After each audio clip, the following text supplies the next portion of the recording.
बढ़िया।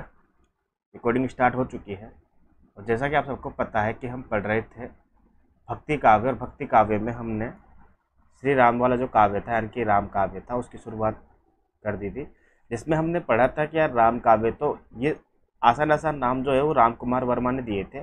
हमारे जो शुक्ल जी थे उन्होंने तो ज्ञानाश्रय शाखा, ठीक है, प्रेम मार्ग की शाखा, राम मार्ग की शाखा, ठीक है, इस प्रकार से शाखाओं में डिवाइड किया था। 4 शाखा है और 2 धारा है। तो 2 धारा हमने पढ़ ली थी ऑलरेडी, निर्गुण धारा और सगुण धारा, ये हमने पढ़ ही ली थी। उसके बाद निर्गुण धारा हमने पूरी पढ़ ली थी, ज्ञानाश्रय शाखा, और कौन सी पढ़ी थी हमने, प्रेमाश्रय शाखा। इसके बाद सगुण धारा में हमने राम काव्य यानी कि रामाश्रय शाखा शुरू की थी, जिसके अंदर हमने राम काव्य की पृष्ठभूमि पर विस्तार से बात की है।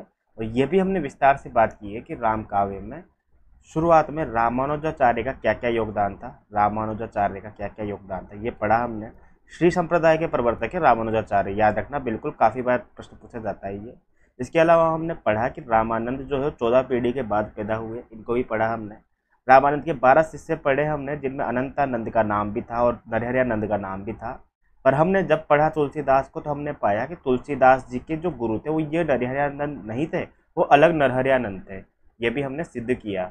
इसके अलावा हमने ये भी सिद्ध किया कि तुलसीदास जी के जो 2 महत्वपूर्ण ग्रंथ मिलते हैं जो तुलसीदास जी के बारे में बताते हैं, उनकी ट्रिक हमने याद की बेगो के नाम से। बेगो है ना, बेगो यानी कि बेनी माधव दास जी का हो जाएगा गोसाई चरित, और एक हो जाएगा तुलसी चरित नाम से ग्रंथ हो जाएगा किसका, रघुवर दास जी का, रघुवर दास जी का तुलसी चरित। ये दोनों दोनों के दोनों ग्रंथ हर बार एग्जाम में पूछे जाते हैं, आप चाहे जिस एग्जाम की भी तैयारी कर रहे हैं, ठीक है।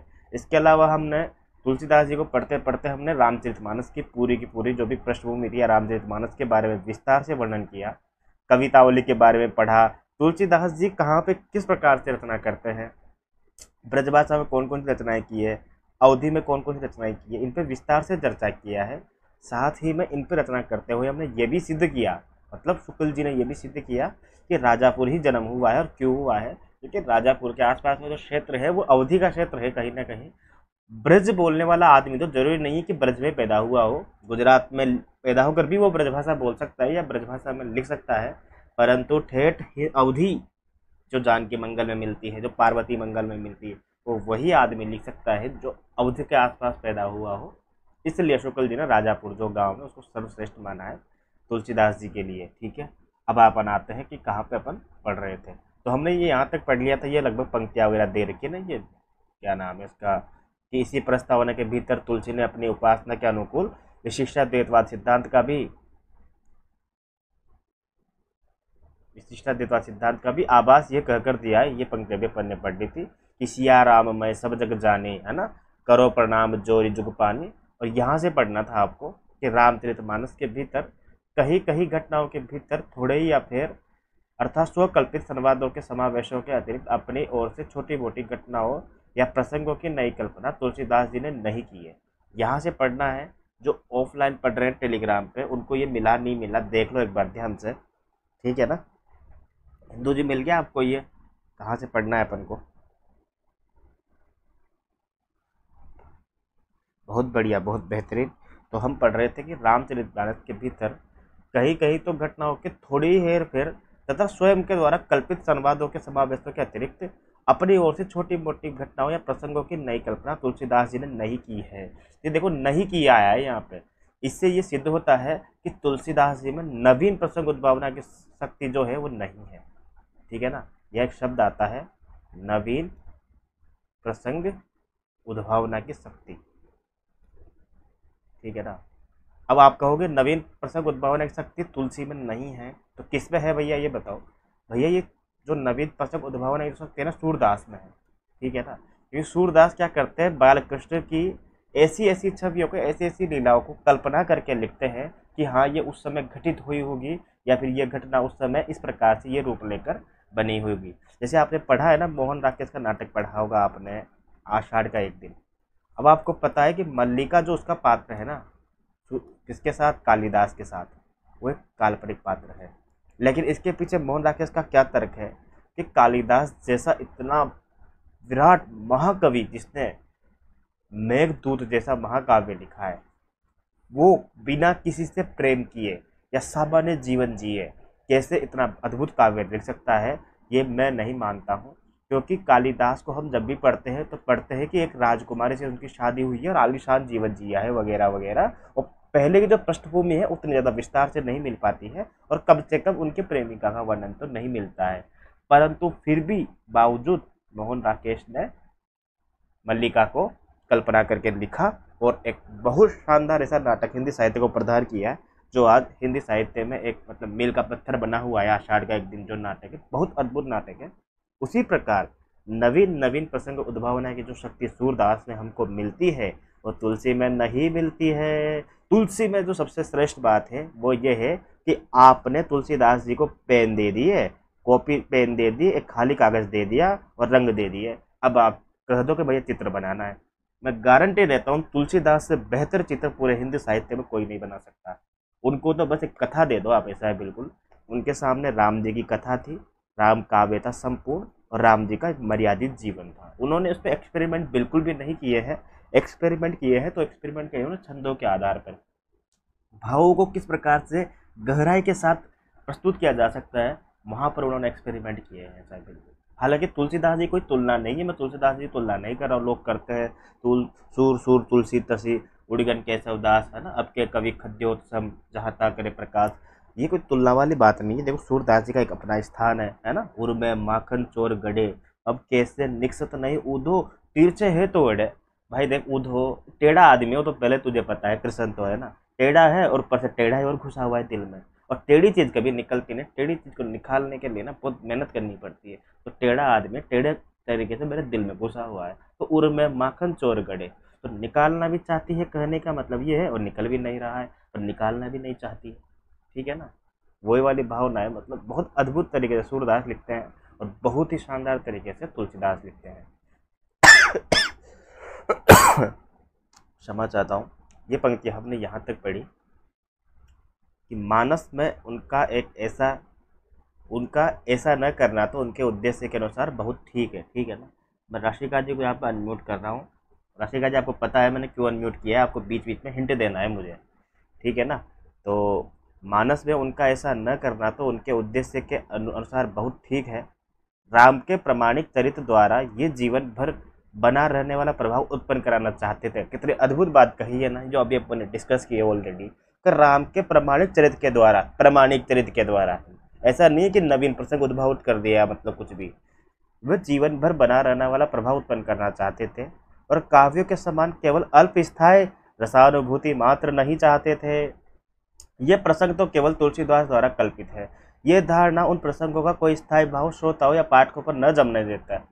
अर्थात वो चाहते ही नहीं थे ना कि कोई यूँ कहे कि तुलसीदास जी ने तो ये वाला जो चैप्टर लिखा है इसमें तो अपनी कल्पना का समन्वय किया है, नहीं। पर गीतावली को तो प्रबंध काव्य नहीं था, पर गीतावली तो प्रबंध काव्य न थी। उसमें तो सूर्य के अनुकरण पर वस्तु व्यापार वर्णन का बहुत विस्तार है। उसके भीतर छोटे छोटे नूतन प्रसंगों की उद्भावना का पूरा अवकाश था। फिर भी कल्पित घटनाओं प्रसंग नहीं आए थे। इसे यह प्रतीत होता है कि उनकी प्रतिभा अधिकतर उपलब्ध प्रसंगों को लेकर चलने वाली थी, नए नए प्रसंगों की उद्भावना करने वाली नहीं थी। उनकी कल्पना की वस्तु स्थिति जो कि तो लेकर उसके मार्मिक स्वरूपों के उद्घाटन में प्रवृत्त होती थी।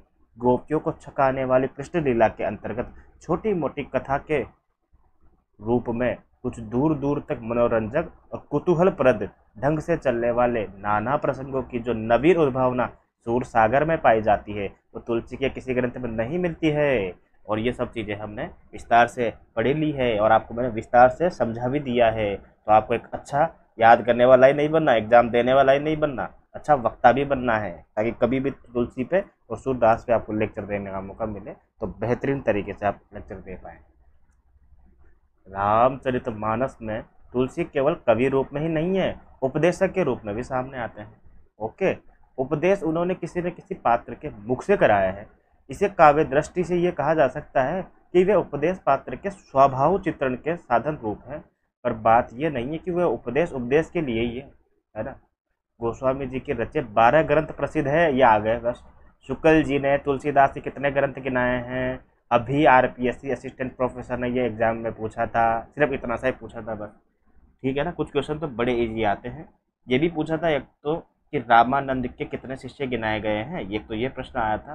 और एक क्वेश्चन आया था कि शुक्ल जी ने तुलसीदास जी के कितने ग्रंथ गिनाए हैं। तो ये लो आपके सामने नाम दिया हुआ है ऑलरेडी, ठीक है ना। बहुत बढ़िया। तो अब देखो, ये देखो, अब हो सकता है कि आपसे ये पूछ ले कि कितने बड़े हैं और कितने छोटे हैं। तो 5 तो बड़े हैं, 7 छोटे हैं। तो देखो, दोहावली, कवित्त रामायण जिसे कवितावली भी कहते हैं अपन, ठीक है, गीतावली, रामचरितमानस, विनय पत्रिका बड़े ग्रंथ है, तथा रामलला, नहुछु, पार्वती मंगल, जानकी मंगल, बरवे रामायण, वैराग्य संदीपनी, कृष्ण गीतावली और रामज्ञा प्रश्नावली छोटे ग्रंथ है। पंडित राम गुलाम द्विवेदी ने जो एक प्रसिद्ध भक्त रामायणी हो गए हैं, इन्हीं 12 ग्रंथों को गोस्वामी ग्रंथ माना है। परंतु शिव सिंह सरोज तो अलग ही रिसर्च पे लगे हुए हैं, उन्हें तो 10 और ग्रंथ गिना दिए हैं। इसमें राम सतसई भी है, संकट मोचन भी है, हनुमत बाहुक भी है, रामसला का भी है, छंदावली भी है, कड़खा रामायण भी है, रोला रामायण भी है, झूलना रामायण भी है, कुंडलिया भी है, और ये देखो छप्पय रामायण भी है। अब आप कहोगे यार सर ये 12 ग्रंथ ही पहले से बड़ी मुश्किल से याद होंगे, हो जाएंगे, वो तो आसान है वैसे भी, है ना। पर ये 10 और करने पड़ेंगे क्या? बिल्कुल करने पड़ेंगे। देखो 10 के 10 नहीं करने पड़ेंगे। एक तो ये कड़खा रामायण कर लेना आप, तो है ना। वैसे तो यूँ आएगा क्वेश्चन कि ये फलानी फलानी रामायण किसने लिखी है। अगर ऑप्शन में तुलसीदास जैसा बड़ा ऑप्शन दिख जाए ना, तो बिना आंख बंद किए उसको तो लगा देना कि तुलसीदास ही है ना। बिना आंख बंद किए लगाओगे तभी तो सही लगाओगे ना, आंख बंद करके लगाओगे तो कैसे लगाओगे सही से। तो बिना आंख बंद किए लगाना। उसके बाद क्या होता है, कड़खा रामायण पूछा जाता है, झूलना रामायण भी पूछा गया, एक दो बार मैंने देखा है, झूलना रामायण भी पूछा जाता है, ठीक है। रुकिए एक बार,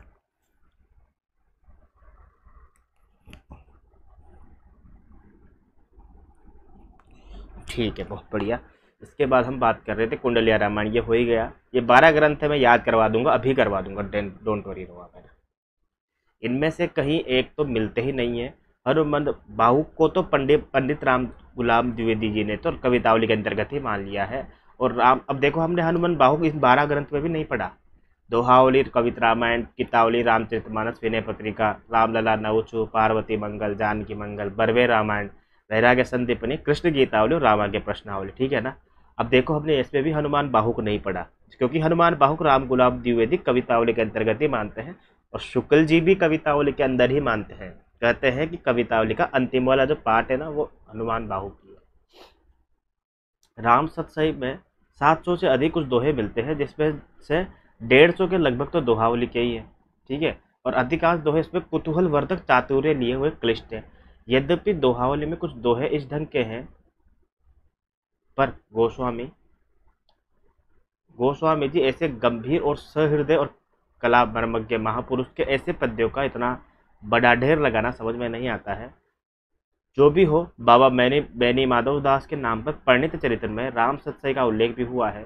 कुछ ग्रंथों के निर्माण के संबंध में जो जनश्रुतियाँ प्रसिद्ध है, उनका उल्लेख भी यहाँ करना आवश्यक है। कहते हैं कि बरवे रामायण तो गोस्वामी जी ने अपने स्नेही मित्र अब्दुल रहीम खान खाना के कहने पर लिखे हैं। कहने पर उनका बरवा यानी कि बरवे नायक का भेद को देखकर बनाया था। तो ये एक जो तथ्य था ये क्लियर हो गया आपका, कि बरवे रामायण जो है वो बरवे नायक का भेद को देखकर बनाया था अब्दुल रहीम खान खाना को, ठीक है, खत्म बात। दूसरा तथ्य है, कृष्ण गीतावली वृंदावन की यात्रा के अवसर पर बनी कही जाती है, पर बाबा बैनी माधव दास के गोसाई चरित्र के अनुसार राम गीतावली और कृष्ण गीतावली दोनों ग्रंथ चित्रकूट में उस समय के कुछ पीछे लिखे गए थे, जब सूरदास जी उनसे मिलने आए थे, ठीक है। गोस्वामी जी की एक मित्र पंडित गंगाराम ज्योतिषी काशी के प्रहलाद घाट पर रहते थे। तो देखो ना, अब ये गंगाराम ज्योतिषी जो थे ना, ज्योतिषी के कहने पर ही ज्योतिष ग्रंथ बनाया जाएगा। तो गंगाराम ज्योतिषी के कहने पर रामाज्ञा प्रश्न बनाया गया, क्योंकि रामाज्ञा प्रश्न भी एक प्रकार का ज्योतिष ग्रंथि है, ज्योतिष ग्रंथि है, ठीक है ना, ज्योतिषी। उन्हीं के अवरोध से बना माना जाता है। हनुमान बाहुक से तो प्रत्यक्ष है, क्यों बाहु से अर्थात बाहुओं से असहाय पीड़ा होने के कारण उठने से समय रचा गया था। इसे कहते हैं काव्य प्रयोजन। काव्य प्रयोजन होता है काव्य का उद्देश्य, जिसे कहते हैं शिवेतर शते, अर्थात किसी भी प्रकार के रोग के नाश के लिए लिखा गया काव्य का जो उद्देश्य होता है उसे कहते हैं शिवेतर शते, शिवेतर शते, ठीक है ना। बहुत बढ़िया, ये आपने पढ़ा होगा जब हम मम्मट के काव्य प्रयोजन पढ़ते हैं ना अच्छे, उसमें शिवेतर शते वहाँ पे ही पढ़ते हैं अपन। तो हनुमान बाहुक से तो प्रत्यक्ष है कि बहुओं की असहाय पीड़ा उठने के समय रचा गया था। विनय पत्रिका के कारण ये कहा जाता है कि जब गोस्वामी जी ने काशी में राम भक्ति की गहरी धूम मचाई थी, तब एक दिन कलिकाल, किसके बारे में कहा जाता है, ये विनय पत्रिका के बारे में, बहुत इंपॉर्टेंट है बिल्कुल ये वाला भी, कि विनय पत्रिका कब लिखी थी, जब कलयुग यानी कि कलिकाल तुलसीदास जी को प्रत्यक्ष आकर धमकाने लगा और उन्होंने राम के दरबार में रखने के लिए अर्जी लिखी। इसलिए कहा जाता है कि चिट्ठी पत्री के नाम से कौन सी कृति विख्यात है, चिट्ठी पत्री के नाम से विख्यात है अपने विनय पत्रिका। तुलसीदास जी का, अगर तुलसी के राम को जानना है तो रामचरितमानस पढ़ो, मगर तुलसी को जानना है तो किसको पढ़ो, विनय पत्रिका को पढ़ो। तुलसीदास की आत्मकथा भी कहते हैं विनय पत्रिका को। और चिट्ठी पत्री के रूप में किसको लिखा था विनय पत्रिका के रूप में, सीता जी को, सीता जी को, समझ रहे हो आप, ऐसा है बिल्कुल। तो गोस्वामी जी की सर्वांगपूर्ण काव्य कुशलता का परिचय आरंभ में ही दिया जा चुका है। उनकी साहित्यिक मर्मज्ञता, भावुकता और गंभीरता के संबंध में इतना और जान लेना भी आवश्यक है कि उन्होंने रचना रचना नैपुण्य का भद्दा प्रदर्शन नहीं किया है, ये इंपॉर्टेंट है। और न शब्द चमत्कार आदि के खिलवाड़ों में वो फंसे हैं। ये पंक्तियाँ पूछी गई है बहुत बार और ये इंपॉर्टेंट है, किसकी पंक्तियाँ हैं ये। अभी तो आप शुक्ल जी पढ़ रहे हो इसलिए आपको याद है शुक्ल जी की है, पर एग्जाम में जब ऑप्शन में हजारी प्रसाद द्विवेदी दिखेंगे आपको, ऑप्शन में जब आपको अन्य कवि दिखेंगे ना, तब आप एकदम वहाँ पे फैल जाओगे। इसलिए लिख लेना इन चीज़ों को, याद कर लेना, अंडरलाइन कर लेना कि गोस्वामी जी की जो काव्य कुशलता है वो सर्वांग पूर्णता है, ठीक है ना। और इसका परिचय हम दे चुके हैं। उन्होंने रचना नैपुण्य का भाई भद्दा प्रदर्शन नहीं किया है, न ही शब्द चमत्कार आदि के खिलवाड़ों में फंसे हैं वो। अलंकारों की योजना उन्होंने ऐसे मार्मिक ढंग से की है कि वे सर्वत्र भाव हो और तथ्यों की व्यंजना से प्रस्फुटित करते हुए पाए जाते हैं। अपनी अलग चमक धमक दिखाते हुए नहीं पाते हैं। कहीं कहीं पर लंबे लंबे सांग रूपक बांधने में अवश्य उन्होंने एक भद्दी परंपरा का अनुसरण किया है। दोहावली के कुछ दोहों के अतिरिक्त सर्वत्र भाषा का प्रयोग उन्होंने भावों और विचारों को स्पष्ट रूप में रखने के लिए किया है, कारीगरी दिखाने के लिए नहीं। उनकी सी भाषा की सफाई और किसी कवि में नहीं है, ये कथन आया हुआ है 1,00,000 बार। पूछा गया है कि ये पंक्तियाँ किसके संदर्भ में कही गई है भैया, तुलसी के संदर्भ में कही है शुक्ल जी ने, कि उनकी सी भाषा की सफाई और किसी कवि में नहीं है। सूरदास में ऐसे वाक्य मिलते हैं जो विचारधारा आगे बढ़ाने में कुछ भी योग देते नहीं है, पर केवल पाद प्रत्यर्थ ही लाए हुए जान पड़ते हैं, ठीक है ना। परंतु उनकी सी भाषा की सफाई किसी और कवि में नहीं है, तुलसी के संदर्भ में कहा गया है ये, तुलसी। इसी प्रकार तुकांत के लिए भी शब्द भी तोड़े मरोड़े गए हैं, पर गोस्वामी जी की काव्य रचना अत्यंत प्रौढ़ और सुव्यवस्थित है, बहुत बढ़िया, ठीक है ना, ये भी इम्पोर्टेंट है। एक भी शब्द फालतू नहीं है। खेद है कि भाषा की सफाई पीछे वाले कवियों में बहुत कम रह गई है। सब रसों की सम्यक व्यंजना उन्होंने की है, पर मर्यादा का उल्लंघन कभी नहीं किया है। अर्थात श्रृंगार रस का भी प्रयोग उन्होंने किया है, पर घोर श्रृंगारिकता में वो नहीं पड़े हैं, क्योंकि श्रृंगार रस लिखना एक बहुत ज़्यादा, और वो भी ईश्वर को लेकर बहुत ज़्यादा वो वाला काम हो जाता है कहीं ना कहीं, जिसे कहते हैं ना, मतलब विवादित न हो जाए कभी भी कोई रचना हो जाए तो ऐसा है। जैसे एक बार प्रकार से देखो आप, उसमें जो वर्णन किया था अपने सरोज स्मृति में निराला जी ने, तो वो देखो कितनी एक अद्भुत रचना है ना कहीं जिसमें कि मुझे ऐसा भाव भी रखना है कि वात्सल्य रस बना रहे और गलती से भी श्रृंगार में कन्वर्ट न हो जाए, और मुझे मेरी बेटी के लिए वो तमाम शब्द भी इस्तेमाल करना है जो एक पुत्री के लिए एक पिता कर सकता है, वो सभी संबोधन। तो वो वाला भी एक बहुत बड़ा ही, मतलब देखा जाए ना तो एक्सपेरिमेंट था बहुत अच्छा वाला, जो सिर्फ निराला जैसे ही बड़े कवि ही कर सकते हैं, जाहिर सी बात है। और तुलसीदास जी ने भी इसी प्रकार से श्रृंगार रस और सभी रसों की व्यंजना की है। प्रेम और श्रृंगार का ऐसा वर्णन जो बिना किसी लज्जा और संकोच के सबके सामने पढ़ा जा सके, गोस्वामी जी का है भाई। हम निसंकोच कह सकते हैं, हम निसंकोच कह सकते हैं कि यह एक कवि ही हिंदी की प्रौढ़ साहित्यिक भाषा सिद्ध करने के लिए काफ़ी है, काफ़ी है। तो ये देखो, ये भी इम्पोर्टेंट है। मैंने कहा है हमेशा कि प्रथम लाइन पैराग्राफ की, अंतिम लाइन पैराग्राफ की बहुत इंपॉर्टेंट है, और ये अंतिम लाइन है पैराग्राफ की। और ये पूछा जा सकता है कि किसके लिए कहा है, तुलसी के लिए। किसने कहा है, शुक्ल जी ने। क्या कहा है कि हम निसंकोच कह सकते हैं कि यह एक कवि ही हिंदी को प्रौढ़ साहित्यिक भाषा सिद्ध करने के लिए काफ़ी है। बहुत बढ़िया, बिल्कुल। इसके नीचे चलते हैं अपन। अब स्वामी अग्रदास जी हम पढ़ेंगे। इससे पहले मैं तुलसीदास जी को एक बार फिर से संक्षेप में आपको बता देता हूँ और इनकी रचनाएं याद करवा देता हूँ आपको, ठीक है। बिल्कुल। तुलसी हो तुलसी, इधर लिखते हैं अपन, ब्रजभाषा की रचनाएं। इधर लिखेंगे अपन अवधि की रचनाएं। इधर बीच में लिखेंगे 12 रचनाएं। अब इधर लिखेंगे हम वैराग्य संदीपनी। ठीक है, ब्रजभाषा में पहले है ना। दूसरा लिखेंगे विनय पत्रिका। ठीक है, उसके बाद तीसरा लिखेंगे अपन वैराग्य संदीपनी विनय पत्रिका। इसके बाद लिखेंगे हम कविता वली। चौथा लिखेंगे हम दोहा वली। ठीक है, लिख दिया अपन ने। उसके बाद पांचवा लिखेंगे अपन गीता वली। और छठा लिखेंगे अपन कृष्ण गीता वली। हो गया, 6 ग्रंथ इधर हो गए। अब बाकी इधर लिखते हैं अपन अवधि में। पहला लिखो रामचरित मानस अति भावन। ठीक है, रामचरित मानस हो गई। दूसरी अपने दोहावली उधर लिखी दी थी। दूसरी लिखो जानकी मंगल, अभी याद करवाऊंगा, रुको। तीसरी लिखो पार्वती मंगल। ठीक है, बहुत बढ़िया। चौथा लिखो आप 7 और 4 11 हो गए ना। उसके बाद कवितावली हो ही गई, ये हो ही गई कविता, कृष्ण गीतावली हो गई। रामाज्ञा प्रश्न प्रश्नावली। ठीक है ना, 5वीं। अब कौन सी बची, आखिरी रचना बची है ना अभी, 6 5 11, एक और बचेगी इसके बाद। कौन सी बचेगी बताओ बताओ एक बार। वैराग्य संदीपनी विनय पत्रिका कवितावली दोहावली गीतावली कृष्ण गीतावली कवितावली हो ही गई। रामचरितमानस जानकी मंगल ब बरवे रामायण बिल्कुल। और एक और रचना बच रही है, इसके बाद 7 और 6 12 हो जाएगी ना। तो इसके अलावा एक कौन सी बच रही है बताना एक बार फटाफट से। मैं इस पर देख लेता हूँ, रुको एक बार। चलो शुरुआतियाँ हो ही जाएगी 12 रचनाओं में। ये रामलला नवचू। ठीक है ना, ये बिल्कुल, ये भी याद रखना है आपको। ठीक है, ये लो रामलला नहुचू। अब ये देखो इधर आप कि अपन ने जो ये पढ़ी थी रचनाएं सारे के सारी ब्रज की, तो आपने नोटिस किया होगा सबने ही कि ब्रज भाषा की सभी रचनाओं में, पेन चेंज कर लेता हूँ, ये लो। ठीक है, सभी रचना या तो व से शुरू हो रही है। देखो व से वैराग्य संदीपनी, व से विनय पत्रिका। जबकि इधर देखो एक भी रचना नहीं हो रही है व से शुरू। ठीक है ना, ये ब से बरवे रामायण है, तो ये तो सिर्फ ब से हो रही है। लेकिन इधर देखो व से शुरू हो रही है वैराग्य संदीपनी, व से विनय पत्रिका। क से कवितावली वली पे खत्म, दोहावली वली पे खत्म, और गीतावली वली पे खत्म, और कृष्ण गीतावली वली पे खत्म। अर्थात या तो व से शुरू हो या वली पे खत्म हो, तो वो सारे की सारी रचनाएं ब्रजभाषा में कहलाएगी। और बची हुई रचनाएं अवधि की।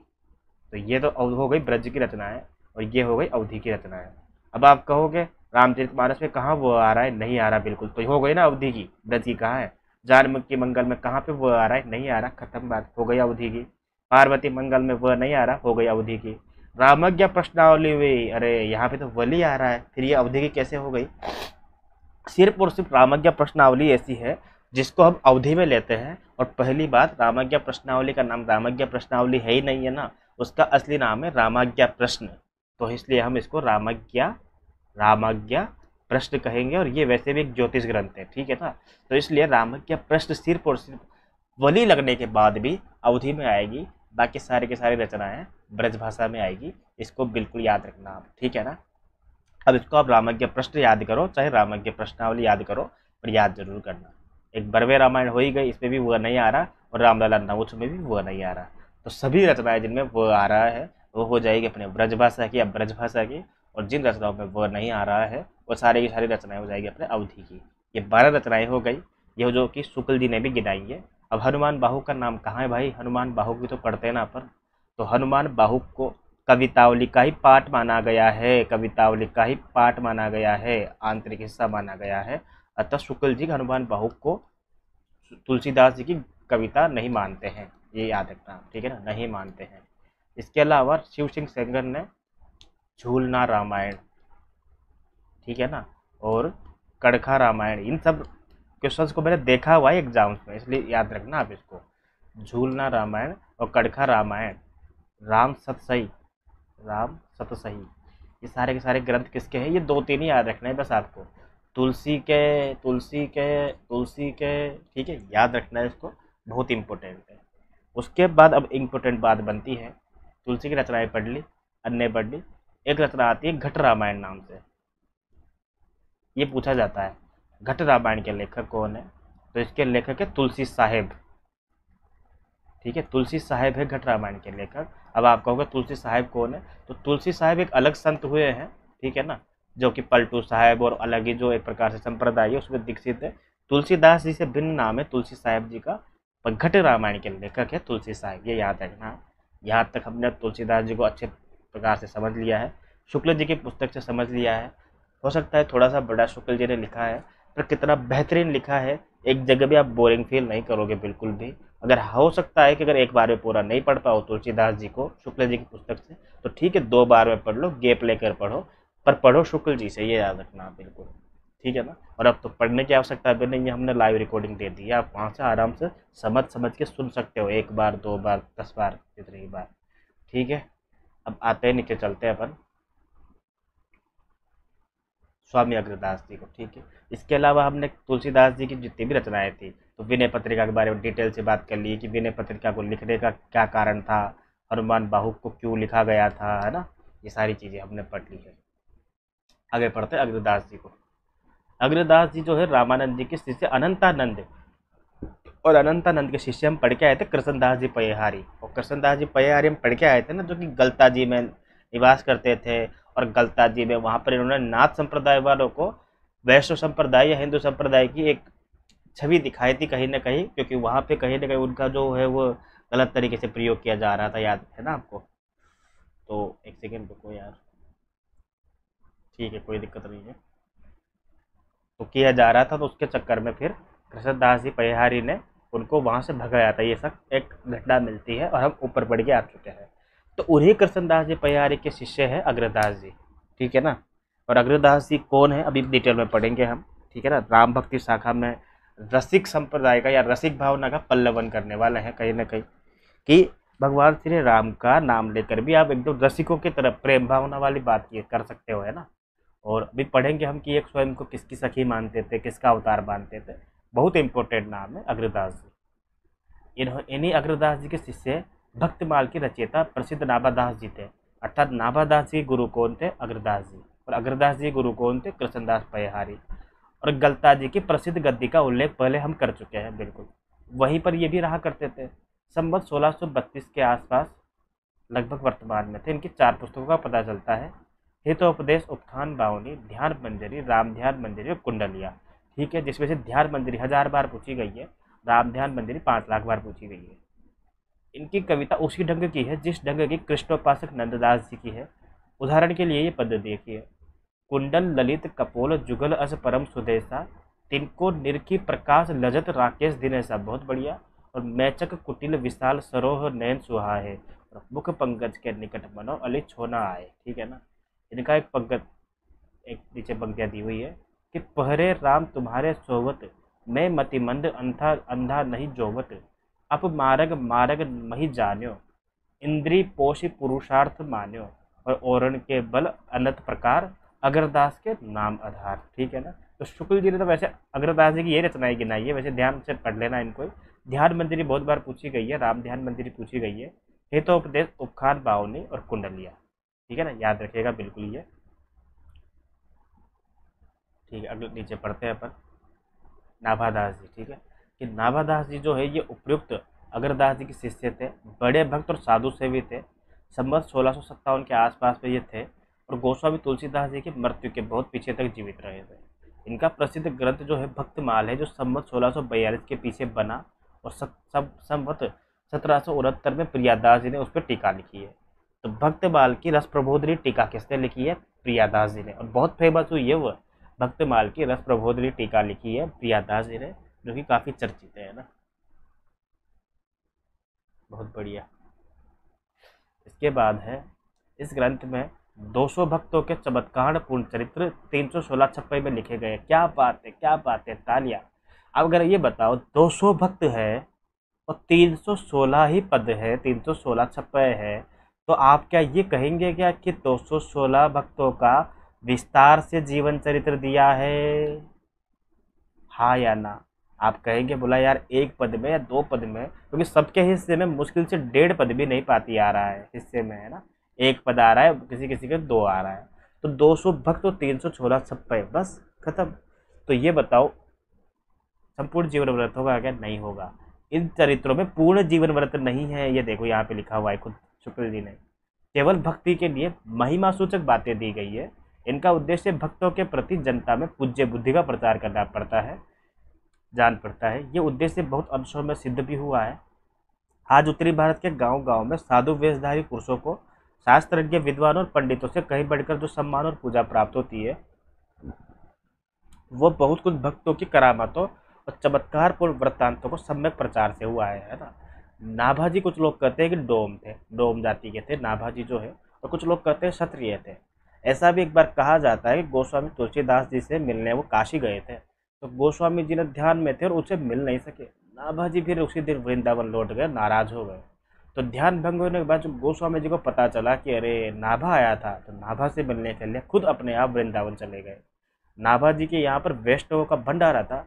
गोस्वामी जी भी वहीं बिना बुलाए जा पहुँचे, और गोस्वामी जी ये समझ कर के नाभा जी ने मुझे अभिमानी न समझा हो, सबसे दूर जाकर एक किनारे में बुरी जगह जा बैठ गए। नाभा जी ने जानबूझकर उनकी ओर ध्यान नहीं दिया। परसने के लिए समय कोई पात्र नहीं मिलता था। जब खाना परोसते हैं ना, तो परोसने के समय जब कोई पात्र नहीं मिला था जिसमें गोस्वामी जी को खीर दी जाती, यह देखकर गोस्वामी जी एक साधु का जूता उठा लाए और बोले, इससे सुंदर पात्र मेरे लिए और क्या होगा। इस पर नाभा जी ने उठाकर गले लगा लिया और गदगद हो गए। ऐसा कहा जाता है कि तुलसी संबंधी अपने छंद में छप्पे के अंत में पहले नाभा जी ने चिढ़कर ये चरण कह दिया था कि कली कुटिल जीव तुलसी भय वाल्मीकि अवतार धार, है ना। तो ये तुलसीदास जी के बारे में कहीं ना कहीं कली कुटिल जीव कहा था उनको, एक प्रकार से तुलसीदास जी को। जबकि यह वृत्तांत कहाँ तक ठीक है नहीं कहा जा सकता है, ठीक है ना। यह वृत्तांत यहाँ कहाँ तक ठीक है ये नहीं कहा जा सकता है, क्योंकि गोस्वामी जी का खान पान विचार रखने वाले स्मार्त वैष्णव थे। और तुलसीदास जी के संबंध में नाभा जी का प्रसिद्ध छपय यह भी है ना कि त्रोता काव्य निबंध करी शतकोटि रामायण, एक अक्षर उच्चरे ब्रह्म इत्यादि परायण। अब भक्तन सुख देन बहुरी लीला विस्तारी, और राम चरण सम्मता रहत अहनिस व्रतधारी। और संसार अपार के पार को सुगम रूप नौको लियो, कली कुटिल जीव निस्तार रहित वाल्मीकि तुलसी भयो। फिर उसके बाद पंक्तियां चेंज कर दी, है ना, कि कलयुग में एक प्रकार से सबका उद्धार करने के लिए, निस्तारण करने के लिए वाल्मीकि के अवतार में एक प्रकार से तुलसीदास जी का जन्म हुआ है ना। तो ये पंक्तियां बाद में चेंज कर दी। अपने गुरु अग्रदास जी के सम्मान में भी राम भक्ति संबंधी कविता की है। ब्रज भाषा पर इनका अच्छा अधिकार था और पद्य रचना भी अच्छी निपुणता की थी। रामचरित संबंधी इनके पदों का एक छोटा सा संग्रह भी अभी थोड़े दिन पहले ही प्राप्त हुआ है। इसके अतिरिक्त इनका ग्रंथ मिलता है अष्टायाम भी, ब्रजभाषा गद्य में है, और दूसरा है रामचरितमानस की शैली पर दोहा चौपाइयों में। तो नीचे कुछ लिखा हुआ है। इससे पहले मैं एक इम्पोर्टेंट आपको बात बता देता हूँ कि देखो, एक प्रश्न हमेशा पूछा जाता है एग्जाम में कि निम्नलिखित में से कौन सा राम भक्त कवि नहीं है ना। तो भी आपने तुलसीदास तो पढ़ ही लिए, अग्रदास भी हमने पढ़ लिया, ठीक है ना, और अभी हम पढ़ रहे हैं नाभादास। तो ये तीनों तो ऑप्शन में होते ही होते हैं। इसके अलावा कभी कभी ऑप्शन में प्राणचंद्र चौहान भी दे देता है, कभी कभी ऑप्शन में हृदय राम भी दे देता है। तो ये सारे के सारे राम भक्त कवि है भैया।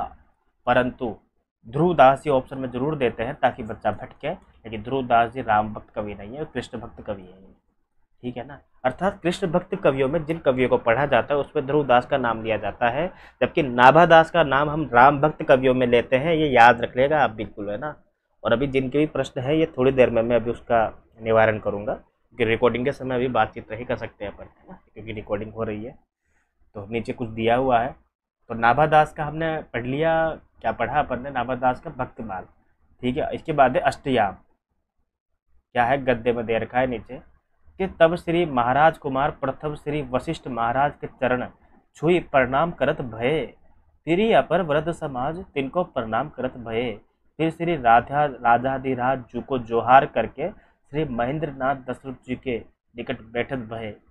पद्य में दे रखा है, अवधपुरी की शोभा जैसी कही न सकै शेष श्रुति तैसी। शेष दाग और बाकी कोई भी नहीं कर सकते उसको, है ना। रचित कोट कल धोत सुहावन, विविधा रंग मति अति मन भावन। चहुदिशि विपिन प्रमोद अनूपा, चतुर्विश जो जर रस रूपा। सुदिशि नगर सरजू सरि पावन, मणिमय तीरथ परम सुहावन। और बिग से जलज भृंग रस भूले, गुंजत जल समूह भौ दूले दो कूले। और परिखा परते चहुदिशि, लसती कंचन कोट प्रकाश। और विविधा भांति नग जगमगद, प्रति गोपुर पुरपास। कहीं ना कहीं इन्होंने रामचरितमानस के अनुकरण पे एक रचना लिखने का प्रयास किया था, उसी की पंक्तियां यहाँ पर दी हुई है। ये हमने पढ़ा नाभादास जी को। ठीक है, बहुत बढ़िया।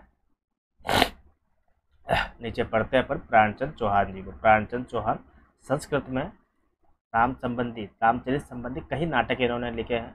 कुछ तो नाटक साहित्य के नियम अनुसार है, पर कुछ तो केवल केवल संवाद के रूप में ही लिखे गए हैं।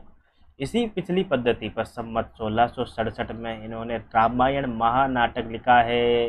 अब आप कहोगे यार रामायण महानाटक और हनुमान महानाटक कैसे याद करेंगे इन दोनों को, कंफ्यूज हो जाएंगे ना रामायण महानाटक को। तो ये बताओ, रामायण में राम आ रहा है और राम तुलसी के प्राण हैं, तो प्राणचंद चौहान का रामायण महानाटक। और हनुमान महानाटक में ह आ रहा है आगे, ह से हो जाएगा हृदय राम, तो हृदय राम का हो जाएगा हनुमान महानाटक। हो गया याद, कोई डाउट नहीं है बस। तो नीचे कुछ पंक्तियां दी गई है। अब आप कहोगे रामायण महानाटक एक प्रकार से नाटक की संज्ञा नहीं दी जा सकती है इनको, क्योंकि नाटक तो हम जब पढ़ते हैं ना आधुनिक काल में, वो है असली नाटक। तो ये संवाद प्रधान काव्य है, ये संवाद प्रधान, जिसमें से एक इधर से बोलता है एक उधर से बोलता है। भाषा इसमें अधिकांश काव्य की रहती है, ठीक है ना, पद्य की। कि कार्तिक मास पच्छु जियारा, तीरथ पुर्यो सोम करवारा। तादिर कथा कीन अनुमाना, शाह सलेम दलिपति थाना। सम्मत 1660, पुण्य प्रकाश पाए भय नाठा। जो शारद माता कर दाया, बरनो आदि पुरुष की माया। जही माया कह मुनि जग भूला, ब्रह्मा करे रहे कमल के फूला। और निकसी न सक माया कर बांधा, और देशहु कमल नाल के रांधा। अब इसमें अगर पंक्तियां इंपॉर्टेंट होती ना, तो मैं खुद ही आपको बता देता कि ये पंक्तियां इंपॉर्टेंट है, ठीक है ना। पर ये महत्वपूर्ण नहीं है, नीचे चलते हैं। महत्वपूर्ण पंक्तियां मैं खुद बता दूंगा आपको। और वैसे भी हमने डिसाइड कर रखा है कि पंक्तियां हम लास्ट में करेंगे, एक साथ ही करेंगे, अर्थ के साथ करेंगे, ठीक है। प्राणचंद चौहान का आज तक सिर्फ 2 क्वेश्चन बने हैं आज तक। पहला तो ये है कि राम भक्त कवियों में नाम आता है क्या? हाँ आता है। दूसरा, रामायण महानाटक लिखा है क्या? हाँ लिखा है। बस खत्म बात, पास हो आप, जाओ यहाँ से बिल्कुल एकदम, आपका सिलेक्शन पक्का है बिल्कुल। बस इतना सा ही प्राणचंद चौहान के बारे में पूछा जाता है। हृदय राम को पढ़ लेते हैं अपन। ये देखो हृदय राम ऐसे लिखा जाता है। कुछ लोग क्या करते हैं ना, हृदय को यू करके ये ह को इसी के साथ वापस गोल करना पड़ता है नीचे। जैसे ह को जीरो की तरह लिखते हैं ना, वो दूसरे उसके अंदर वाले को भी उसी के नीचे रखना पड़ता है। जबकि कुछ लोग क्या करते हैं, हृदय राम रख देते हैं। हृदय ये एक डंडा यू खींच देते हैं टेढ़ा, जैसे प्रकाश के नीचे वाला डंडा होता है ना, वैसे हृदय राम के नीचे डंडा खींच देते हैं। वो गलत है, गलत है, गलत है, शुद्ध नहीं है, ठीक है ना। तो ये यहाँ पे मैं लिख देता हूँ फिर से, ये ह ये शुद्ध है और ये ह ये गलत है बिल्कुल। हृदय राम पंजाब के रहने वाले थे, वो कृष्णदास जी के पुत्र थे। इन्होंने संवत 1680 में संस्कृत हनुमान महानाटक लिखा था। हनुमान नाटक जिसे कहते हैं ना, हनुमान नाटक के आधार पर भाषा हनुमान नाटक लिखा, जिसकी कविता बड़ी सुंदर और परिमार्जित है। इसमें अधिकतर कविता और सवैयों में अच्छे संवाद है। और पहले कहा जा चुका है कि गोस्वामी जी ने अपने समय के सारी प्रचलित काव्य पद्धतियों पर रामचरित का गान किया था। केवल रूपक या नाटक के ढंग पर उन्होंने कोई रचना नहीं की है। गोस्वामी जी के समय से ही उनकी ख्याति के साथ साथ राम भक्ति की तरंगे भी देश के भिन्न भिन्न भागों में उठ चली थी। अतः उस प्रकार के भीतर के नाटक के रूप में कई रचनाएं हुई, जिनमें से सबसे अधिक प्रसिद्ध है हृदय राम का हनुमान महानाटक। नीचे कुछ उदाहरण दिए गए हैं। देखन जो पाऊँ तो पठाऊँ जम लोक हाथ, दूजो न लगाऊँ वार करो एक कर को। ये हो गया अपना कवित्व छंद घनाक्षरी। और मीजी मारो उरते उखारे बुझ दंड हाड, तोरी डारो वर अवलोकी रघुबर को। कासो राग दिज को बृसात बह रात राम, अतिथि है रात गात लागत है धार को। सीता को संताप मेटी प्रगट प्रताप कीनो, कोहे वह आप चाप तोर्यो जिन हर को। बहुत बढ़िया एकदम। ये एक प्रकार से वही वाली पंक्तियाँ हो गई जहाँ पे शिव धनुष को तोड़ा जाता है। ठीक बा, ठीक बा। नीचे देखो पंक्तियाँ दी गई है। कि जानकी को मुख न बिलो के ताते कुंडल, न जानत हो वीर पाए छुए रघुराई के। हाथ जो निहारे नैन फूटियो हमारे, ताते कंकन न देखे बोल कहो सत्य भाई के। और पाऊ में परिबे को जाते दास लक्ष्मण, याते पहिचारत है भूषण जे पाई के। अहो बहुत बढ़िया एकदम। और बिछुआ है यही अरु झांझर है यही जुग, नूपुर है तेही राम राम जानत जड़ाई के। ये वही वाली बात हो गई, जब सीता जी को ढूंढने जाते हैं तो कहते हैं ना कि भाई तुम ये बताओ कि ये तुम्हारी भाभी के ये क्या जो कंगन वगैरह है और ये जो गले का हार है। तो भैया मैं तो कुछ नहीं जानता, मैंने तो कभी उनके पैरों के अलावा कुछ देखा ही नहीं, तो पैरों के ही आभूषण में बता सकता हूँ कि हाँ ये जो पायल है ये उनकी है, या जो ये पैरों का जो हा जो भी है आभूषण ये उन्हीं का ही है। तो इस प्रकार से वर्णन यहाँ पे मिलता है। सातों सिंधु सातों लोक, सातों ऋषि है सशोक, सातों रवि घोरे थोरे देखे न डरात में। पंक्तियाँ बिल्कुल भी इम्पोर्टेंट नहीं है, होती तो मैं खुद बता देता, ठीक है ना, बस पढ़ लाओ मजे के लिए। सातों दीप सातों इति कापय करत, और सातों मत रात दिन प्राण है न गात में। सातों चीर जीव बर राय उठे बार बार, सातों सुर हाय हाय होत दिन रात में। और सातों पताल काल शब्द कराल राम, और भेदे सात ताल चाल परी सात सात में। और नीचे वाली पंक्तियां हैं, इनको छोड़ देते हैं अपन। नीचे दिया हुआ है कि राम भक्ति का एक अंग आदि राम भक्त हनुमान जी की उपासना भी हुई है। अब इसी के साथ हम तुलसीदास और रामचरितमानस या राम जो काव्य था उसकी समाप्ति की ओर है। और अंत में मैं भी आपको स्वरचित एक राम जी के ऊपर एक छंद सुनाऊंगा, वो भी इसी प्रकार से कवितावली का मतलब कविता छंद में ही होगा, वो भी घनाक्षरी वाला, ठीक है ना। तो तब तक रुके रहो कि राम भक्ति का एक अंग आदि राम भक्त हनुमान जी की उपासना भी हुई है। स्वामी रामानंद जी कृत हनुमान जी की स्तुति का उल्लेख हम पहले कर चुके हैं। कौन सी स्तुति? आरती कीजिए हनुमान लला की। गोस्वामी जी तुलसीदास जी ने हनुमान की वंदना बहुत स्थलों पर की है। हनुमान बाहु तो केवल हनुमान जी को ही संबोधन करके लिखा है। भक्ति के लिए किसी पहुंचे हुए भक्त का प्रसाद भी भक्ति मार्ग में अपेक्षित होता है। कितनी बेहतरीन बात कही है ना शुक्ल जी ने यार, कि अगर हम राधा जी के भक्त हैं और कोई राधा राधा नाम ले देना तो भी हम एक प्रकार से ये सोचते हैं कि जैसे हमारी राधा जी वही विद्यमान है, हम वही स्वयं उसके प्रति समर्पित हो जाते हैं। तो भक्ति के लिए किसी पहुंचे हुए भक्त का प्रसाद भी एक प्रकार से है ना, तो कोई उसका गुणगान कर रहा होता है तो उन्हीं को एक प्रकार से मान लेते हैं कि ये भी उन्हीं की कृपा से हमको दर्शन हुए हैं, इनको भी प्रणाम कर लो भाई, ठीक है ना। इसीलिए एक ही बात मैं आपसे कहना चाहता हूँ कभी भी, कि आप किसी को रोटी नहीं खिला सकते मत खिलाओ, धन नहीं दे सकते मत दो, कपड़े वगैरह नहीं दे सकते मत दो, पर मुस्कान तो हम सब जगह बांट सकते हैं ना। मुस्कान तो फ्री में बांटी जाती है ना, तो मुस्कान तो हम दे सकते हैं, किसी से हंस के बात कर ही सकते हैं, किसी से प्रेम से बात कर ही सकते हैं। ये दान भी बहुत बड़ा दान है, ठीक है ना। और किसी के कान तो बन ही सकते हैं ना, कोई कुछ कह रहा है तो उस बात को हम सुन सकते हैं। अब आप कहोगे इस बात से क्या लेना देना था? लेना देना ये था कि आज हम किसी की अच्छाई तो नहीं करते, और बुराई वाली जो चीज़ें ना, तुलना वाली चीज़ें, वो इतनी भरी पड़ी है आजकल व्हाट्सएप विश्वविद्यालय पे, फेसबुक पे, इंस्टाग्राम पे, कि हम खुद की या खुद के जो विषय है ना उसको प्रधानता नहीं सिद्ध करने में लगे रहेंगे, बल्कि ये सिद्ध करने में लगे रहेंगे कि सामने वाला कितना नीचा है, या तुम्हारे वाले पास तो कुछ भी नहीं है। हम ये सिद्ध नहीं करेंगे कि मेरे पास क्या है।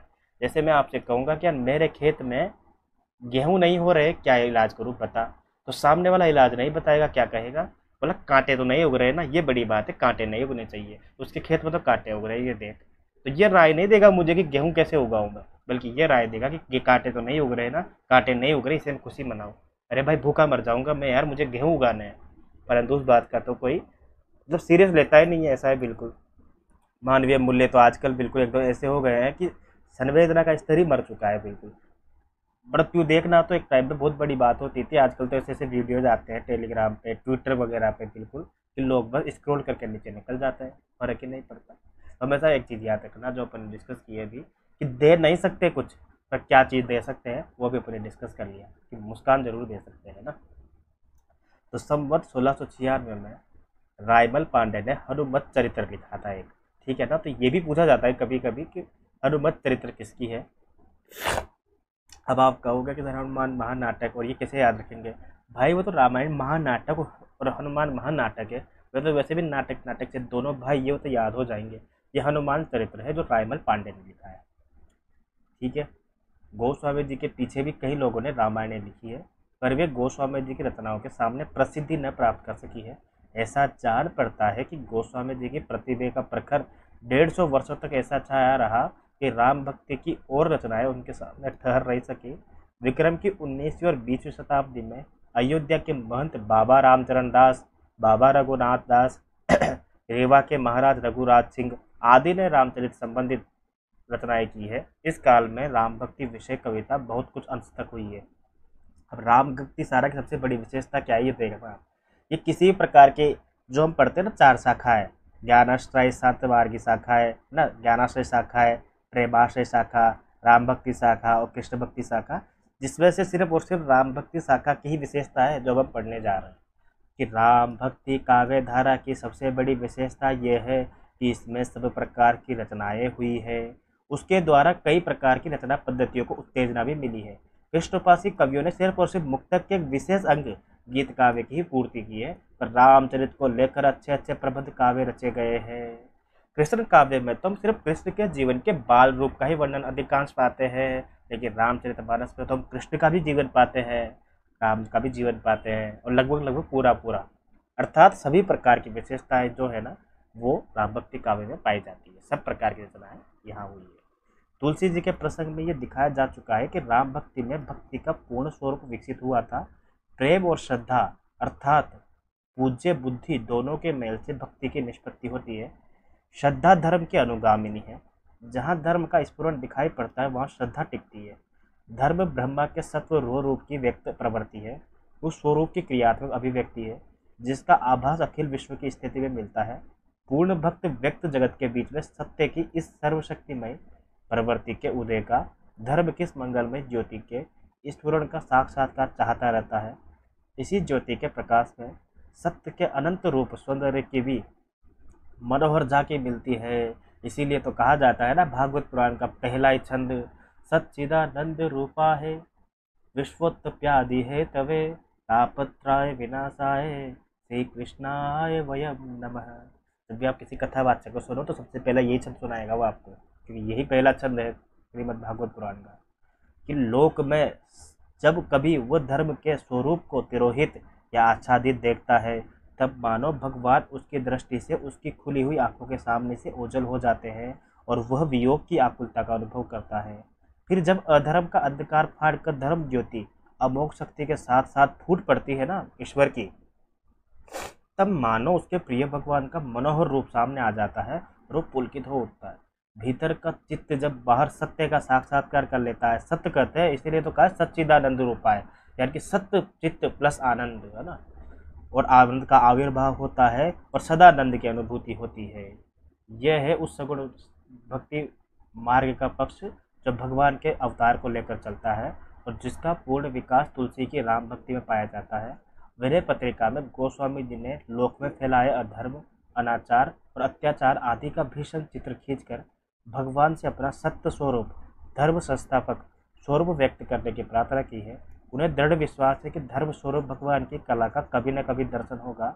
अतः वे यह भावना करके पुलकित हो जाते हैं कि सत्य स्वरूप का लोक व्यक्त प्रकाश हो गया है, राम राज्य प्रतिष्ठित हो गया है और चारों ओर फिर मंगल छा गया है ना। राम राज भयो काज सगुन शुभ राम राज, ऐसा है कि राम राज भयो काज सगुन शुभ राजा राम जगत विजयी है समरथ बड़ो सुजान सुहाब सुकृत सेन हारत जीतई है। पता नहीं कौन सा वाला छंद है यार ये, कि राम राज भयो काज सगुन शुभ सब राजा राम जगत विजयी है। हो सकता है छप्पा ही होगा फिर ये ऐसा है बिल्कुल। कि जो भक्ति मार्ग श्रद्धा के अवयव को छोड़कर केवल प्रेम को ही लेकर चलेगा, धर्म से उसका लगाव न रह जाएगा, वो एक प्रकार से अधूरा रहेगा।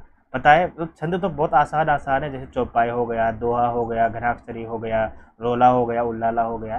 पर कोई भी कवि, मतलब मैं अपनी पर्सनली बात करूँ अगर जितना मैं लिखता हूँ, सब छंदों पे मैं काम नहीं कर सकता। सब छंद मतलब मेरे हाथ के और मेरे जो मन के भाव है ना उनके अनुरूप नहीं है, चाह के भी फिट नहीं बैठते हैं। चौपाई छंद इतना आसान मुझे लगता है कि आसानी से लिख पाऊंगा। इसके ऊपर तुलसीदास जी ने पूरी रामचरितमानस लिख दी, आज तक एक लाइन नहीं लिख पाया हूँ मैं चौपाई पे। पता नहीं क्यों उस प्रकार से प्रसंग आता ही नहीं है।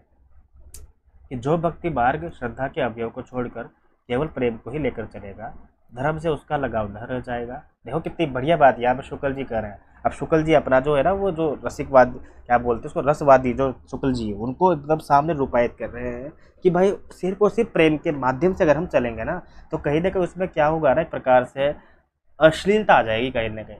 तो बात मानता हूँ कि प्रेम जो है वो भक्ति की पराकाष्ठा है, परंतु केवल और केवल प्रेम को ही लेकर मत चलो, है ना। क्योंकि आप तो हो सकता है कि प्रेम को लेकर चलोगे शुद्ध मन के साथ, लेकिन आपसे यही जो सीख है वो दूसरा वाला भी लेगा, और हो सकता है वो गलत तरीके से शिक्षा ले ले। इसलिए कि ऐसे भक्ति मार्ग को, अवयव को छोड़कर केवल प्रेम को ही लेकर चलेगा, धर्म से उसका लगाव न रह जाएगा, वो एक प्रकार से अधूरा रहेगा। श्रृंगार उपासना माधुर्य भाव आदि की ओर उसका झुकाव होता जाएगा, और धीरे धीरे उसमें गुहे रहस्य आदि का भी समावेश हो जाएगा। परिणाम ये होगा कि भक्ति के बहाने विलासिता और इंद्रिय आसक्ति की स्थापना होगी। कृष्ण भक्ति शाखा कृष्ण भगवान के धर्म स्वरूप को लेकर लोक रक्षक और लोक रंजक स्वरूप को छोड़कर केवल मधुर स्वरूप और प्रेम लक्षणा भक्ति की सामग्री को लेकर चली है। इसमें धर्म, सौंदर्य और आकर्षण की वो दूर पड़ गई है। तुलसीदास जी ने भक्ति को पूर्ण रूप में श्रद्धा और प्रेम समन्वित रूप में सबके सामने रखा है, और धर्म या सदाचार को उनका नित्य लक्षण निर्धारित किया है। अत्यंत खेद की बात है कि इधर कुछ दिनों से एक दल राम भक्ति को श्रृंगारी भावना में लपेटकर विकृत करने में जुट गया है।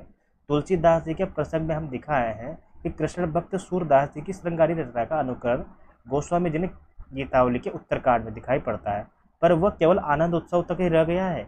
इधर आकर अगर हम कृष्ण भक्ति का प्रभाव बहुत पड़ा है विषय वासना की ओर मनुष्य के स्वभाव प्रवृत्ति के कारण, कुछ दिनों से राम भक्ति मार्ग के भीतर भी श्रृंगारी भावना का अनर्गल प्रवेश हो रहा है। कुछ देर की बात हो रही, फिर आपको सुनाई देगा एक शानदार वाला छंद कविराज के द्वारा रचित। इस श्रृंगारी भावना के प्रवर्तक थे रामचरितमानस के प्रसिद्ध टीकाकार जानकी घाट के रामचरण दास जी। इनको भी हम पढ़ के आए थे, जिन्होंने पति पत्नी भाव की उपासना चलाई है। अभी प्रश्न पूछा जाता है कि पति पत्नी भाव की उपासना के प्रवर्तक कौन है? रामचरण दास जी। तो ये क्या करते हैं ना, रामचरण दास जी जो है किस शाखा के प्रवर्तक है? स्वसुखी शाखा के प्रवर्तक है। ये प्रश्न पूछा जाता है ये, ठीक है। जबकि जीवाराम जी तत्सुखी शाखा के प्रवर्तक है। जीवाराम जी तत्सुखी शाखा के प्रवर्तक है। स्वसुखी के कौन है? रामचरण जी। इन्होंने अपनी शाखा का नाम स्वसुखी शाखा रखा था। स्त्री वेश धारण करके पति यानी कि लाल साहब, ये खिताब राम को दिया जाता है। शिव मिलने के लिए 16 श्रृंगार करना, सीता की भावना सहपत्नी के रूप में करना आदि इस धारणा के लक्षण है। रामचरण दास जी ने अपने मत की पुष्टि के लिए अपने नवीन कल्पित ग्रंथ प्राचीन बताकर अपनी शाखा में फैलाए हैं। अच्छा मतलब खुद रहे पहले नए ग्रंथ लिख दिए और बाद में कहा है तो बहुत पुराने हैं ये, तो ऐसा है। जैसे लोमस संहिता, हनुमत संहिता, अमर रामायण, भुसुंडी रामायण, महारामायण, कौशल खंड, राम नवरत्न, महारासोत्सव टीका, हालांकि इंपॉर्टेंट नहीं है बिल्कुल भी ये। कौशल खंड में राम की रासलीला, विहार आदि के अश्लील व्रत कल्पित किए गए हैं और कहा गया है कि उन्होंने रासलीला तो वास्तव में राम ने ही की थी। राम अवतार में 99 रास वे कर चुके थे। एक ही शेष था जिनके लिए उन्हें कृष्ण रूप का अवतार लेना पड़ा था। इस प्रकार विलास क्रीड़ा से कृष्ण से कहीं अधिक राम को बढ़ाने की होड़ लग गई है। गोलोक में जो नित्य रासलीला होती है उससे कहीं बढ़कर साकेत में हुआ करती थी, और वहाँ के नर्तकियों के नामावली में रंभा, उर्वशी आदि के साथ साथ राधा और चंद्रावली भी गिना दी गई है ना। रामचरण दास जी की, कोई मुझे देखकर बता रहा कितना बचा हुआ है। रामचरण दास जी की इस श्रृंगारी उपासना में चिराग छपरा के जीवाराम जी ने क्या, चलो ठीक है, बहुत बढ़िया, एक पेज बचा हुआ है, इतना सा और पढ़ लेते हैं अपन, उसके बाद आपको सुनाई देगा एक और शानदार कवित्व छंद। रामचरण दास जी की इस श्रृंगारी उपासना में चिराग छपरा के जीवाराम जी ने भी थोड़ा बहुत हेल्प किया है। तो देखो हम उधर पढ़ के आए थे अपन कौन, स्वसुखी शाखा के प्रवर्तक रामचरण दास जी। अब हम पढ़ेंगे जीवाराम जी। इन्होंने उनको पति पत्नी भाव के स्थान पर सखी भाव रखा और अपनी शाखा का नाम रखा तत्सखी या तत्सुखी शाखा, है ना। इसी सखी भाव की उपासना खूब प्रचार लक्ष्मण किला वाले युगलाल नन्हे शरण ने भी किया है।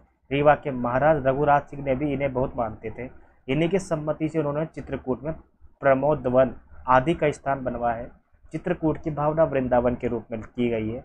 वहाँ के कुंज भी श्री कृष्ण ब्रज के वहाँ के कुंज भी ब्रज के से क्रीड़ा कुंज माने गए हैं। इस रसिक पंथ का आजकल अयोध्या में बहुत जोर है और वहाँ के बहुत से मंदिरों में अब राम की तिरछी चितवन और बाकी अदा के गीत गाए जाने लगे हैं। ये क्वेश्चन बहुत बार पूछा गया है कि ये पंक्तियाँ किसकी है, तुलसी की पंक्तियाँ है ये। इस पंथ के लोगों का उत्सव प्रतिवर्ष चैत्र कृष्ण नवमी से होता है। वे लोग सीताराम को युगल सरकार कहा करते हैं और अपना आचार्य कृपा निवास नामक एक कल्पित व्यक्ति को बताते हैं, जिनके नाम पर कृपा निवास पदावली मिलती है। इसमें भी अश्लील पद दिए गए हैं। अब जब अश्लील है तो हम नहीं पढ़ेंगे वैसे भी। नीचे देखो, ऐसी ही एक और पुस्तक श्री राम अवतार भंजन तरंगिणी है। मतलब इसलिए नहीं पढ़ा क्योंकि वो इंपॉर्टेंट नहीं है, पूछी नहीं जाती है, ऐसा कोई रीजन नहीं है कि अश्लील है तो नहीं पढ़ेंगे। श्री राम अवतार भजन तरंगिणी इन लोगों की ओर से निकली है, जिसका एक भजन देखिए। हमरे पिए ठाडे सरजू तेर, छोड़ी लाज में जाए मिली जा खड़े लखन के वीर। बहुत बढ़िया। और मर्दू मुस्काए पकड़ी कर मेरो खींच लियो सब तीर, और झाव वृक्ष की झाड़ी भीतर करने लगे रति धीर। देखो देखो कितना गंदा लिखा है ना यार। और भगवान राम के दिव्य पुनित चरित्र के कितने घोर पतन की कल्पना इन लोगों के द्वारा हुई है, ये दिखाने के लिए इतना ही बहुत है।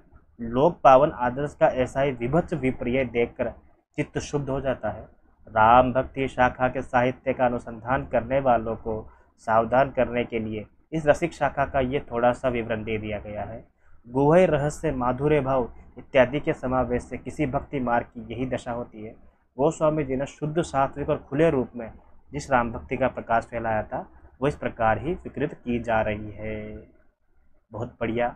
यहाँ तक हमने राम भक्ति शाखा को पूरा पढ़ लिया है, तुलसीदास जी को पढ़ लिया है। मेरा यही मानना है कि एकदम शॉर्ट में पढ़ाओ, स्वीट तरीके से पढ़ाओ, आसान तरीके से समझाओ, ठीक है ना। फालतू चीज़ अपन को आती भी नहीं है करनी। और अगर ये चीज़ आपको बढ़िया लगी है तो यूट्यूब पे देखने वाले तो कमेंट ज़रूर कर देना, क्योंकि आपके थोड़े से कमेंट से, थोड़े से लाइक से मेरी वीडियो थोड़ी बहुत चल जाएगी कहीं ना कहीं, है ना। थोड़ा सा उसको क्या है ना, रीच मिल जाती है। और ज़्यादा से ज़्यादा ये लोग भक्ति वाला पार्ट है, देखो ये तो जितना लोग पढ़ेंगे उतना ज़्यादा अपनी, चाहे गवर्नमेंट जॉब में सीट पक्की हो चाहे ना हो, ऊपर सीट पक्की जरूर हो जाएगी, ये कन्फर्म है, ये मैं वादा करता हूँ, ठीक है ना। अब जैसा कि हमने बात की थी एक छंद सुनाने की, तो मैं आपको छंद सुना देता हूँ, ठीक है ना। यूट्यूब वालों को भी और टेलीग्राम वालों को भी, ठीक है ना। राम जी के ऊपर सबने छंद लिखे हैं, तुलसी जी ने भी लिखे हैं, अग्रदास जी ने भी लिखे हैं। हालांकि मैं तुलना नहीं कर रहा हूँ कि मैं भी लिख सकता हूँ ऐसा वैसा, मैं तो तुझसे बालक हूँ, परंतु मैंने क्या लिखा है सुनना आप। कि राम जी की लीला का तो कोई भी नहीं है सार, राम राम राम नाम राम जग तारे हैं। कि राम जी की लीला का तो कोई भी नहीं है सार, राम राम राम नाम राम जग तारे हैं। मिले नहीं देखा नहीं ढूंढा भी था पाए नहीं, कैसी छवि राम की है गोरे है की कारे हैं। मिले नहीं देखा नहीं ढूंढा भी था पाए नहीं, कैसी छवि राम की है गोरे है की कारे हैं। राम जी की दुनिया है राम जी से दुनिया है, राम जी की दुनिया में राम जी दुलारे हैं। राम जी की दुनिया है राम जी से दुनिया है, राम जी की दुनिया के राम जी दुलारे हैं।